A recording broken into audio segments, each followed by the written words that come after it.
they've grown a lot. You can see the little tiny baby in there.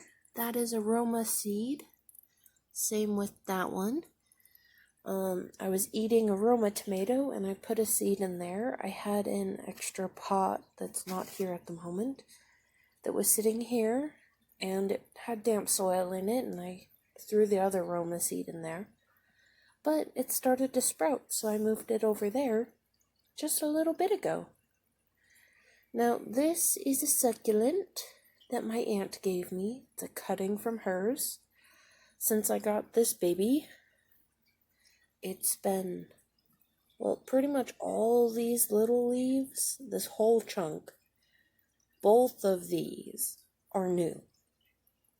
There was one other, but it officially died.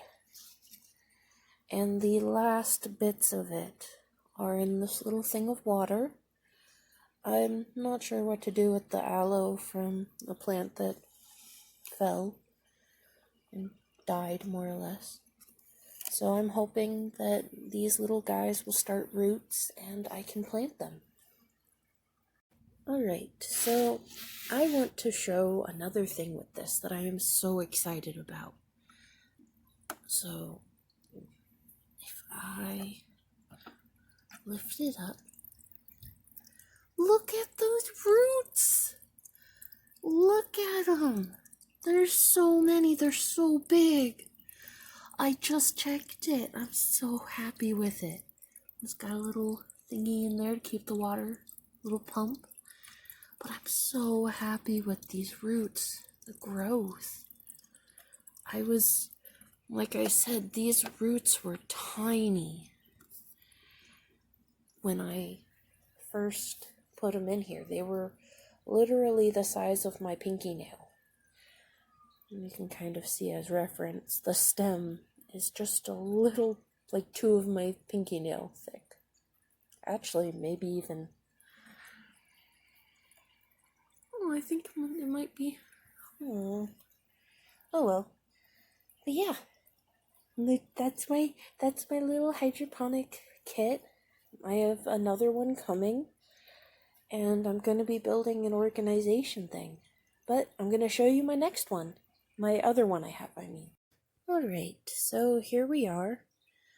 And this is a little, it's meant to be like a reading lamp. It's got an automatic light. I think that's pretty cool. And I have one seed in there. It's a yellow pear, planted about 6 p.m. on July 10th. I'm hoping it'll grow. I just got the seeds when I got that. They're supposed to be, I think, non-GMO and maybe heirloom. I'm not entirely sure. And yeah, that's my little hydroponic kit. Kits. This one is brand new, so I don't know how well it's actually gonna turn out, but I'm hopeful. Another thing I did is I finished crushing up all the eggshells, making eggshell powder.